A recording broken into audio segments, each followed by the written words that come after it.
യോഗം, ശരിയാണല്ലോ? അതെ. അതിന് തൊട്ടടുത്ത ദിവസം ജനറൽ ബോഡി എന്ന് വെച്ചാൽ ഈ നടിയടക്കം പങ്കെടുക്കുന്ന അവരുടെ യോഗം. ഈ അഭിപ്രായങ്ങളൊക്കെ അവിടെ പറയാവുന്നതാണ് ആ ജനറൽ ബോഡി യോഗത്തിൽ. എന്തുകൊണ്ട് അത്തരം കുറഞ്ഞപക്ഷം സ്വന്തം സംഘടനയുടെ അടച്ചിട്ട മുറിക്കകത്ത് നിന്നെങ്കിലും അഭിപ്രായ പ്രകടനം നടത്താൻ കഴിയുന്നില്ലെങ്കിൽ പിന്നെ എന്ത് സംഘടന, ഭാഗ്യലക്ഷ്മി? എന്ന് മാത്രമല്ല, ഞാൻ മനസ്സിലാക്കുന്നത് ശരിയാണ് എങ്കിൽ ഈ എക്സിക്യൂട്ടീവിൽ രമ്യ നമ്പീശനും കുക്കു പരമേശ്വരനും ഉണ്ടെന്നാണ് ഞാൻ മനസ്സിലാക്കുന്നത്. തെറ്റാണെങ്കിൽ തിരുത്താം. ഇവരൊക്കെ ഇതിൽ ഈ വിഷയം ഉന്നയിക്കണ്ടേ? ഇനി ജനറൽ ബോഡി യോഗത്തിൽ, കഴിഞ്ഞ ജനറൽ ബോഡി യോഗത്തിൽ മഞ്ജു വാര്യർ പങ്കെടുത്തില്ല എന്ന് പറയുന്നു. ഉത്തരവാദിത്വത്തോടെ പങ്കെടുക്കണം, ഉത്തരവാദിത്വത്തോടെ ഈ കാര്യങ്ങൾ ഉന്നയിക്കണം. ഇതിനൊക്കെ ഇവർ അധീരരാകുന്നത് എന്തുകൊണ്ടാണ്? അങ്ങോട്ടും ഇങ്ങോട്ടും ഒരുമിച്ച് പ്രവർത്തിക്കുന്നവരല്ലേ? എവിടെയാണ് ഭീഷണിയുടെ ഒരു മതിൽ ഇവർക്കിടയിൽ ഉയരുന്നത് ഈ സ്ത്രീ കൂട്ടായ്മയ്ക്ക് ഭേദിക്കാൻ കഴിയാത്ത തരത്തിൽ? വേണു, ഇതില് വേണുവിന് അറിയാമോ ഇല്ലയോ എന്ന് എനിക്കറിയില്ല. ഞാൻ അമ്മയിൽ മെമ്പറല്ല. അതുകൊണ്ട് തന്നെ അമ്മയിൽ ആരാണ് എക്സിക്യൂട്ടീവിലുള്ളത്, അമ്മയിൽ സംസാരിക്കുന്ന വിഷയങ്ങൾ എന്താണ്, അവിടെ ആരാണ് യഥാർത്ഥത്തിൽ അത് ഭരിക്കുന്നത്, ഇത്തരം വിഷയങ്ങളൊന്നും എനിക്കറിയില്ല. ഇപ്പോ എന്നെ സംബന്ധിച്ച് സ്ത്രീകൾ സിനിമയിൽ ഈ പറയുന്ന ഇപ്പൊ ഈ പെൺകുട്ടി തന്നെ ആ പ്രസ്താവനയിൽ അല്ലെ മൊഴിയിൽ പറഞ്ഞിട്ടുണ്ട്, സിനിമയിൽ പലപ്പോഴും ഇത്തരത്തിലുള്ള സ്ത്രീകൾക്കെതിരെ പല അവഹേളനങ്ങളും പല രീതിയിലുള്ള ബുദ്ധിമുട്ടുകളും അനുഭവിക്കേണ്ടി വന്നിട്ടുണ്ട്.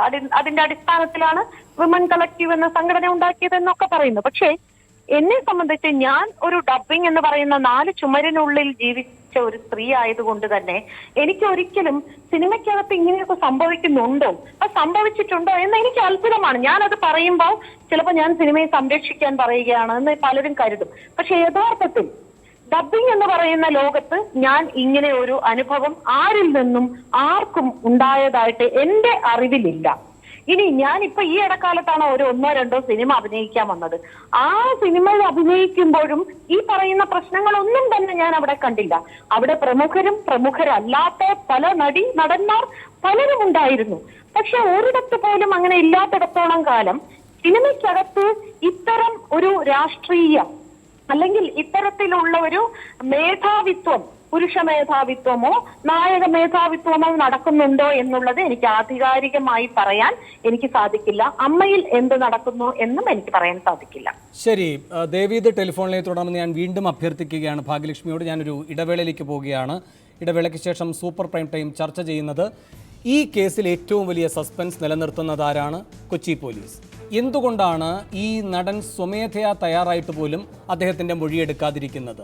ഗൂഢാലോചനയുമായി ബന്ധപ്പെട്ട് പോലീസിൻ്റെ കൈവശം ഇപ്പോഴുള്ള വിവരങ്ങൾ എന്തൊക്കെയാണ്?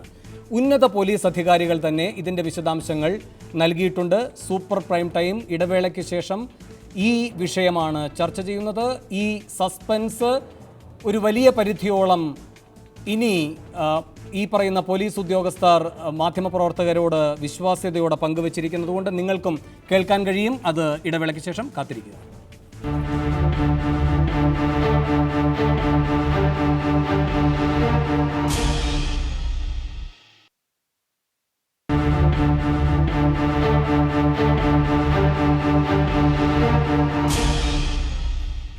കൊച്ചി കേസിൽ പോലീസ് സൂക്ഷിക്കുന്ന സസ്പെൻസ് എന്ത് എന്നാണ് സൂപ്പർ പ്രൈം ടൈം അടുത്തതായി ചർച്ച ചെയ്യുന്നത്. അഡ്വക്കേറ്റ് ജയശങ്കർ, നമുക്ക് ആധികാരികമായി പോലീസിലെ ഉന്നത വൃത്തങ്ങളിൽ നിന്ന് തന്നെ കിട്ടുന്ന വിവരങ്ങളാണ് ഈ കേസ് സംബന്ധിച്ച്. ഏറ്റവും പ്രധാനമായിട്ടുള്ളത് ഈ നടനെ എന്തുകൊണ്ട് മൊഴിയെടുക്കുന്നില്ല എന്നതിൽ അവർ പറയുന്ന പ്രധാനപ്പെട്ട കാര്യം, 1 വർഷത്തെ കോൾ റെക്കോർഡാണ് അവർ ശേഖരിച്ചത്. പെട്ടെന്നൊരു അപേക്ഷ കൊടുക്കുമ്പോൾ കിട്ടുന്നത് 1 വർഷത്തെ കോൾ ലിസ്റ്റാണ്. നേരിട്ട് പരസ്പരം ഫോൺ ചെയ്തതായി ഒരു തെളിവുമില്ല. കോമൺ ആയിട്ടുള്ളൊരു നമ്പറിൽ നിന്ന് പരസ്പരം ബന്ധപ്പെട്ടിട്ടുണ്ടോ എന്ന് തെളിയിക്കാനും കഴിഞ്ഞിട്ടില്ല. അതുകൊണ്ട് ഈ ബന്ധം ഉണ്ട് എന്ന് അവർക്ക് സ്ഥാപിക്കാൻ കഴിയുന്നില്ല. അങ്ങനെയെങ്കിൽ ഈ നടനെ നിഴലിൽ നിർത്തിയിട്ടില്ല പോലീസ് എന്ന് കരുതിക്കൂടെ? ആദ്യത്തെ പോയിന്റ് അഡ്വക്കേറ്റ് ജയശങ്കർ. അല്ല, പോലീസുകാരെ സംബന്ധിച്ചിടത്തോളം അന്വേഷണത്തിന് പല രീതികളുണ്ട്. ആ അന്വേഷണത്തിന് പല മാർഗ്ഗങ്ങളും അവർ സ്വീകരിക്കും. ശാസ്ത്രീയമായ അന്വേഷണമാണ് ഇപ്പോൾ നടത്തുന്നതെന്ന് ഞാൻ വിചാരിക്കുന്നു. ഇപ്പോൾ കേട്ടിടത്തോളം കൊണ്ട് സാധാരണ പ്രാകൃതമായ രീതിയിലുള്ള അന്വേഷണമാണെങ്കിൽ ഇപ്പോൾ ഇതിനകത്ത് തന്നെ നടനെ കസ്റ്റഡിയിൽ എടുത്ത് ക്വസ്റ്റ്യൻ ചെയ്യുകയോ അല്ലെങ്കിൽ ഇയാൾ നിരപരാധിയാണ് എന്ന് പറഞ്ഞ് റിപ്പോർട്ട് കൊടുക്കുകയും ചെയ്യുമായിരുന്നു. ഏതായാലും 2 സംഭവിച്ചിട്ടില്ല. അത്രത്തോളം സന്തോഷം. പോലീസ് അന്വേഷണം തുടരുകയാണ്, ശാസ്ത്രീയ മാർഗ്ഗങ്ങൾ പിന്തുടരുന്നു എന്ന് മനസ്സിലാക്കുന്നു. പ്രത്യേകിച്ച് ഞാൻ നേരത്തെ പറഞ്ഞ പോലെ ഇവിടെ ബി സന്ധ്യ IPS എന്ന് പറഞ്ഞാൽ വളരെ സത്യസന്ധയായ ഒരു ഉദ്യോഗസ്ഥയുടെ നേതൃത്വത്തിലാണ് അന്വേഷണം നടക്കുന്നത്. എനിക്ക് പ്രതീക്ഷയുണ്ട്. തീർച്ചയായിട്ടും അവരെ പോലെ പ്രഗത്ഭയായ ഒരു ഉദ്യോഗസ്ഥ അന്വേഷിക്കുമ്പോൾ ഇതിൽ ശരിയായ പ്രതികളെ തന്നെ കണ്ടെത്തും. ഒരാളെ വെറുതെ സംശയത്തിൻ്റെ നിഴലിൽ നിർത്തുന്നത് ശരിയല്ല. അതേസമയത്ത് ഉന്നതനായ ഒരു വ്യക്തിയാണ്, അല്ലെങ്കിൽ ജനപിന്തുണയുള്ള ആളാണ്, ജന സ്വീകാര്യതയുള്ള ആളാണ് എന്നുള്ളതുകൊണ്ട് മാത്രം അയാൾ ഒഴിവാക്കുന്നതും ശരിയല്ല. രണ്ടായാലും പോലീസ് അന്വേഷിക്കട്ടെ. പോലീസിൻ്റെ ജോലി അവർ സത്യസന്ധമായിട്ട് കർത്തവ്യബോധത്തോട് ചെയ്യട്ടെ. പോലീസ് അന്വേഷണത്തിൽ മൂന്ന് കാര്യങ്ങളാണ് പ്രധാനമായി പരിശോധിച്ചിരിക്കുന്നത്. ഒന്ന്, ഈ കോൾ റെക്കോർഡ്സ് ആണ്. ഒരു വർഷം ഇങ്ങനെ പരസ്പരം നേരിട്ട് ബന്ധപ്പെട്ടിട്ടില്ല, ഒരു കോമൺ നമ്പറിൽ നിന്നും ബന്ധപ്പെട്ടതായും യാതൊരു വിധ തെളിവുമില്ല. രണ്ടാമത്തെ കാര്യം ഏതാണ്ട് 22 കോടി എന്നൊക്കെ പറഞ്ഞ് കേൾക്കുന്ന ഭൂമി ഇടപാടാണ്. ഈ നടനും ഇപ്പോൾ ആക്രമിക്കപ്പെട്ടു എന്ന് പറയുന്ന നടിയും തമ്മിൽ ഇതുമായി ബന്ധപ്പെട്ടൊരു തർക്കമുണ്ട് എന്നതാണ് പിന്നീട് ഉയർന്നു വന്നൊരു വിഷയം. പോലീസ് ഇത് പരിശോധിച്ചു. അങ്ങനെയൊരു ഭൂമി ഇടപാട് ഇവർ പങ്കാളികളായി ഉണ്ടായിട്ടില്ല. പോലീസിൻ്റെ ഇതുവരെയുള്ള അന്വേഷണത്തിൽ നിന്നുള്ള അവരുടെ വിലയിരുത്തലാണ്. എന്ന് മാത്രവുമല്ല, ഇതുമായി ബന്ധപ്പെട്ടൊരു തർക്കവും നിലവിലില്ല. പിന്നെ മൂന്നാമത്തെ കാര്യം എന്ന് പറയുന്നത്, ഇവരുടെ കുടുംബജീവിതത്തിൽ ഈ നടി ഇടപെട്ടു, ഒരു വിവാഹമോചനത്തിലേക്ക് പോയി, പിന്നീട് മറ്റൊരു വിവാഹത്തിലേക്ക് നടൻ പോയി തുടങ്ങിയ കാര്യങ്ങളാണ്.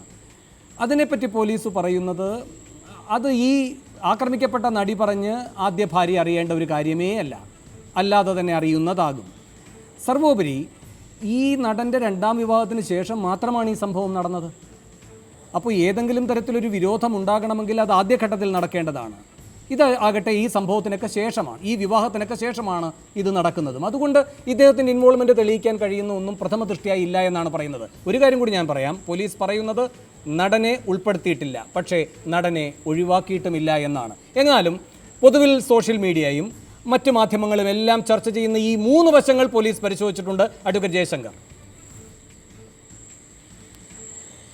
അല്ല, പോലീസ് ഈ വിഷയങ്ങൾ മാത്രമല്ല, ഇതുമായി ബന്ധപ്പെട്ട എല്ലാ വിഷയങ്ങളും പരിശോധിക്കേണ്ടതാണ്. ഇനിയിപ്പോൾ ഈ നടനെ ബ്ലാക്ക്മെയിൽ ചെയ്യാൻ വേണ്ടി ഇദ്ദേഹത്തോട് വിരോധമുള്ള മറ്റേതെങ്കിലും ഗ്രൂപ്പുകാർ ജയിച്ചായിക്കൂടെ? എന്നിട്ട് അവരുടെ താല്പര്യപ്രകാരം ഇദ്ദേഹത്തെ ജയിലിൽ നിന്ന് പ്രതിയെ കൊണ്ട് വിളിപ്പിക്കുന്നു, 1.5 കോടി രൂപ ചോദിക്കുന്നു. ഇതൊക്കെ സ്വാഭാവികമായിട്ടുള്ള കാര്യങ്ങളല്ലേ? ഇത് സിനിമാ ലോകം എന്ന് പറഞ്ഞത് നായയെ തിന്നുന്ന ഒരു വലിയ അധോലോകമാണ്. ഞാൻ നേരത്തെ പറഞ്ഞൊരു കാര്യമുണ്ടല്ലോ, ഈ അധോലോക പ്രവർത്തനം വളരെ യാതൊരു ഇതുമില്ലാതെ നടക്കുന്ന, യാതൊരു ഉളുപ്പമില്ലാതെ, യാതൊരു ഒളിവും മറവില്ലാതെ നടക്കുന്നൊരു സ്ഥലമാണ് സിനിമാ ലോകം. ഇവിടെ തിലകനെ പോലൊരു നടനെ പുറത്താക്കിയത് നമുക്ക് ഓർമ്മയില്ലേ? തിലകനെ എന്ത് തെറ്റിട്ടാ അദ്ദേഹത്തെ പുറത്താക്കിയത്? എത്ര വലിയ നടനായിരുന്നു ഇല്ലേ? ഈ അമ്മ സംഘടനയിലുള്ള ഏതെങ്കിലും നടനെ അദ്ദേഹത്തിൻ്റെ മുമ്പിൽ നിൽക്കാൻ പറ്റുമോ അഭിനയത്തിൻ്റെ കാര്യത്തിൽ? വിനയൻ എന്ന് പറഞ്ഞൊരു സംവിധായകൻ എന്താ സംഭവിച്ചത്? അദ്ദേഹത്തിന് ഊരുവലം കൽപ്പിച്ചില്ലേ? സംവിധായകന്മാരുടെ സംഘടന ചേർന്ന് അദ്ദേഹത്തെ തള്ളിപ്പറഞ്ഞില്ലേ? ഇതൊക്കെ നമുക്കറിയാവുന്ന കാര്യങ്ങളല്ലേ? അപ്പോൾ ഇതൊക്കെ പരസ്യമായിട്ട് നടന്ന കാര്യങ്ങളാണ്. ഇപ്പോൾ ഈ നടിക്ക് തന്നെ അവസരങ്ങൾ കുറഞ്ഞത് എങ്ങനെയാണ്? അവർ ഒരു കാലത്ത് എത്രയോ അധികം സിനിമകളിൽ അഭിനയിച്ചിരുന്നത് അവർ അഭിനയം മോശമായിട്ടാണോ? അല്ല. അവരെ കാണുമ്പോൾ ആളുകൾ കൂവുന്നുകൊണ്ടാണോ? അതുമല്ല. ഇവിടെ ചില നടന്മാരുടെ സിനിമ റിലീസാവുന്ന ദിവസം തിയേറ്ററിൽ ആളെ വിട്ട് കൂവിക്കുന്ന സംവിധാനമില്ലേ? അതെങ്ങനെ സംഭവിക്കുന്നത്? ആ കൂവാൻ പോകുന്ന ആൾക്കാർക്ക് ദിവസക്കൂലി എത്ര രൂപയാണ്? ഇതൊക്കെ അന്വേഷിക്കേണ്ട കാര്യങ്ങളാണ്. ഏതേത് നടന്മാരുടെ സിനിമയ്ക്കാണ് കൂവലുണ്ടാകുന്നത്? അത് ആരാണ് കൂവിക്കുന്നത്? അതൊക്കെ പോലീസ് അന്വേഷിക്കണം. ഇതിൽ മാത്രം നിന്നു പോരുത്. ശരി, ഞാൻ താങ്കളിലേക്ക് തിരികെ എത്താം. ബൈജു കൊട്ടാരക്കര, താങ്കൾ ഇത്തരം ചർച്ചകളിൽ പങ്കെടുക്കുമ്പോൾ എന്തായാലും ഈ നടൻ ദുരൂഹമായ ഇടപാടുകൾ നടത്തുന്നയാളാണെന്ന് ധ്വനി വരുന്ന രൂപത്തിൽ സംശയത്തിൻ്റെ നിഴലിൽ നിർത്തി തന്നെയാണ് പ്രതികരിച്ചിട്ടുള്ളത്. അങ്ങേക്ക് പറയാം, പോലീസ് അന്വേഷണത്തിൻ്റെ ഒരു നിർണായക ഘട്ടത്തിൽ എത്തിയിട്ട് പോലീസ് എന്തുകൊണ്ട് ആ നടനിലേക്ക് പോകുന്നില്ല എന്നതിൻ്റെ 3 കാരണങ്ങൾ ഇവയാണ് എന്ന് അങ്ങ് വിശ്വസിക്കുന്നുവെങ്കിൽ ആധികാരികമായി തന്നെ പറയുകയാണ്, ഇത് ഏറ്റവും ഉന്നത തലത്തിൽ നിന്ന് പോലീസ് നൽകുന്ന വിവരം തന്നെയാണ്, അതിൻ്റെ വിശ്വാസ്യതയെ സംശയിക്കേണ്ട, താങ്കൾക്ക് മറുപടി പറയാം. ഞാൻ അതിനു മുമ്പ് വേറൊരു ചെറിയൊരു കാര്യം പറയട്ടെ വേണു. അതായത് ഈ സംഭവം നടക്കുന്ന സമയത്ത് കൊച്ചിയിൽ ഒരു അഭിഭാഷകൻ്റെ ഓഫീസിലേക്ക് പോലീസ് കയറുകയും ഈ പ്രതി ഉൾപ്പെടെയുള്ള ആൾക്കാരുടെ അടിവസ്ത്രം വരെ അവിടെ നിന്ന് എടുത്തു എന്നൊരു വാർത്ത നമ്മൾ കണ്ടു. ഈ അഭിഭാഷകൻ ആണ് ഈ സുനിയുടെ, അത് ഈ പൾസർ സുനിയുടെ അഭിഭാഷകനായിട്ട് ഇപ്പോഴും ഉള്ളത്. എല്ലാവർക്കും അറിയാവുന്ന കാര്യമാണ്. ഇന്ന് പുറത്തു വന്നൊരു വാർത്ത, ഈ ചാനലുകൾ അറിഞ്ഞ എനിക്കറിയില്ല, പല ഓൺലൈൻ മാധ്യമങ്ങളിലും വന്നു തുടങ്ങി. ഇന്ന് ആ ഓൺലൈൻ മാധ്യമങ്ങൾ കിടക്കുന്നത് ഈ അഭിഭാഷകൻ കേരള ഫിലിം ഡിസ്ട്രിബ്യൂട്ടേഴ്സ് അസോസിയേഷൻ്റെ അഡ്വക്കേറ്റാണ്. ഈ പൾസർ സുനിക്ക് ഡിസ്ട്രിബ്യൂട്ടേഴ്സ് അസോസിയേഷൻ്റെ ഒരു വക്കീലിനെ കിട്ടണമെങ്കിൽ അതിനുള്ള സാങ്കത്യം എന്താണ്? ഈ കേരളത്തിൽ വേറെ വക്കീലന്മാരാരും ഇല്ലേ? അഡ്വക്കേറ്റ് ജയശങ്കർ അറിയാമല്ലോ, എന്തോരം വക്കീലന്മാരുടെ നാടാണ് നമ്മുടെ നാട്. അപ്പോൾ ഈ ഡിസ്ട്രിബ്യൂട്ടേഴ്സ് അസോസിയേഷന്, അപ്പോൾ ഇതെല്ലാം കൂടെ ചേർത്ത് വായിക്കുമ്പോൾ ഇത് ചില ഇഷ്യൂസിലേക്ക് വരാൻ സാധ്യതയുണ്ട്. ബൈജു, അത് ഞങ്ങൾ അന്വേഷിച്ചു. അപ്പോൾ അവിടെ നിന്ന് കിട്ടുന്ന മറുപടി എന്നത്, ഈ അഭിഭാഷകൻ സിനിമാ മേഖലയിലെ കാര്യങ്ങൾ കൈകാര്യം ചെയ്തു വരുന്ന ഒരാളാണ്. ഏതെങ്കിലും ഒരു സംഘടനയുടെ അംഗമൊന്നുമല്ലല്ലോ, സിനിമാ സംഘടനയുടെ അംഗമൊന്നുമല്ലല്ലോ അദ്ദേഹം. അതുകൊണ്ട് അവരുടെ കേസുകൾ മാത്രമേ വാദിക്കൂ എന്നില്ല, മറ്റു കാര്യങ്ങളും ഏറ്റെടുക്കും. പിന്നെ സർവോപരി ഈ വിഷയത്തിൽ നേരിട്ട് അപ്പിയർ ചെയ്തിട്ടില്ല, 2 സഹപ്രവർത്തകരാണ് അപ്പിയർ ചെയ്തിട്ടുള്ളതെന്നുമാണ് അറിയാൻ കഴിയുന്നത്. ബൈജു, മതിയല്ലോ. സിനിമാ മേഖലയുമായി ബന്ധപ്പെട്ട കേസുകൾ കൈകാര്യം ചെയ്യുന്ന ഒരു അഡ്വക്കേറ്റ് തന്നെ ഈ ഒരു ക്രിമിനലിൻ്റെ കേസ് കൈകാര്യം ചെയ്യുമ്പോൾ ഇത് ആരെങ്കിലും ഒരാൾ സിനിമാ മേഖലയുമായി ബന്ധപ്പെട്ട ഒരാൾ ഏൽപ്പിച്ചതാണെന്നാണ് എന്നെ പോലെ അരിയാഹാരം കഴിക്കുന്ന ഒരാൾ വിശ്വസിക്കുന്നത്. അതാരാണെന്നൂടെ പോലീസ് അന്വേഷിക്കട്ടെ. ശരി, ഞാൻ ചൂണ്ടിക്കാട്ടിയ പ്രധാനപ്പെട്ട കാര്യങ്ങളോ, അതായത് ഈ കോൾ റെക്കോർഡ്സ് പരിശോധിക്കപ്പെട്ടിട്ടുണ്ട്, നേരിട്ട് ബന്ധം ഉള്ളതായി സ്ഥാപിക്കാൻ പോലീസിന് കഴിഞ്ഞിട്ടില്ല. അതുകൊണ്ടാണ് ഈ നടൻ പ്രകോപിതനായി പറയുന്നത് എനിക്ക് ബന്ധമില്ല, ഈ പറയുന്നവർക്കാണ് ബന്ധം എന്ന്. അത് പ്രത്യക്ഷമായി ആ ഇരയെ അപമാനിക്കലാണ്. പക്ഷേ വൈകാരിക ക്ഷോഭത്തോടെ ഈ നടൻ ഇങ്ങനെ പറയുന്നതിനെ അദ്ദേഹത്തെ പ്രേരിപ്പിക്കുന്ന സ്വന്തം അനുഭവം കൂടിയുണ്ട്. ഇങ്ങനെ ഒരാളുമായി ബന്ധമില്ല എന്നിപ്പോൾ പോലീസ് തന്നെ അവരുടെ പ്രാഥമിക പരിശോധനയിൽ ക്ലീൻ ചിറ്റ് കൊടുക്കുന്ന ഒരു സാഹചര്യമുണ്ട് ഈ നടന്. പക്ഷെ ഉൾപ്പെടുത്തിയിട്ടില്ല എങ്കിൽ പോലും പുറംതള്ളിയിട്ടില്ല പോലീസ്. അതിൽ നാം വീണ്ടും വീണ്ടും അടിവരയിടുന്നു. ബൈജു, വേണു, ഞാൻ ആദ്യം തന്നെ പറഞ്ഞില്ലേ, ഇത് ഓരോ കാര്യങ്ങൾ വരുമ്പോഴും ദിലീപ് ഇതിനെ പ്രിവെന്റ് ചെയ്യാൻ ശ്രമിക്കുന്നതാണ് ദിലീപിന് ഏറ്റവും വലിയ ദോഷം ചെയ്യുന്നത്. അത് പ്രശ്നമാണ്. ശരിയാണ്. ഞാൻ താങ്കളേക്ക് തിരികെ എത്താം. ശ്രീ സുഭാഷ് ബാബു, ഇതാണ് പോലീസിനെയും അത്ഭുതപ്പെടുത്തുന്ന ഒരു കാര്യം. ശരി ബൈജു, പറഞ്ഞോളൂ.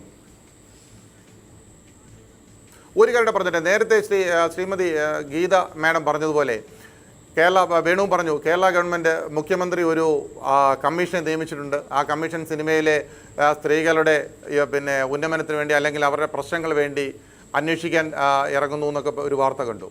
അവരുടെ ശ്രദ്ധയിലേക്ക് ഒരു ചെറിയൊരു കാര്യമുണ്ട്. ഇപ്പോൾ സിനിമയിൽ നടക്കുന്ന ഒരു കാര്യം പറയാം. ഞാൻ കുറച്ചു കാലം അമേരിക്കയിലേക്ക് ഉണ്ടായിരുന്ന ഒരാളാണ്. ഹോളിവുഡിൽ ഒരു സിനിമയുമായി ബന്ധപ്പെടാനുള്ള അവസരം എനിക്ക് കിട്ടിയിട്ടുണ്ട്.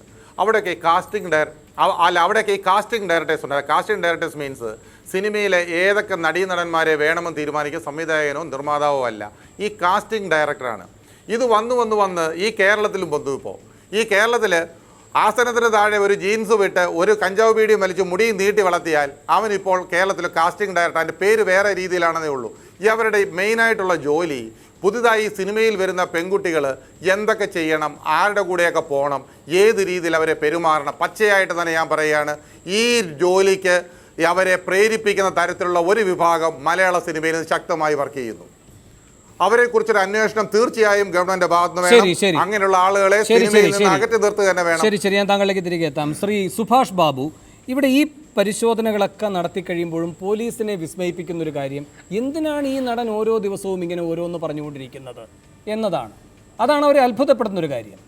പിന്നെ രണ്ടാമതായി, എന്തുകൊണ്ട് ഈ ക്രിമിനൽ സംഘം എപ്പോഴും ഇദ്ദേഹത്തിലേക്ക് തന്നെ അടുക്കാൻ നോക്കുന്നു? ഈ 2 കാര്യങ്ങളുണ്ട്. ഇപ്പോൾ സുനി കൊടുത്തിരിക്കുന്ന മൊഴിയായി ഇപ്പോൾ ആധികാരികമായി തന്നെ പറയാൻ കഴിയുന്നത്, ഒന്നാമതായി ആദ്യത്തെ ചാർജ് ഷീറ്റ് കൊടുക്കുന്നതിന് തൊട്ട് മുൻപ് തന്നെ സുനി ഇതിൻ്റെ സൂചന നൽകിയെന്ന് പറയുന്നു. അതുകൊണ്ടാണ് ഈ 120B രണ്ടാമതായി ഇട്ടുകൊണ്ട്, ആദ്യത്തെ ചാർജ് ഷീറ്റിലില്ല, രണ്ടാമതായി ഇട്ടുകൊണ്ട് അനുബന്ധ കുറ്റപത്രം കൊടുക്കാമെന്ന് പറഞ്ഞ് പോലീസ് കോടതിയിൽ ആദ്യത്തെ കുറ്റപത്രം കൊടുത്തിരിക്കുന്നത്. ഇയാൾ ഇങ്ങനെ പറഞ്ഞു.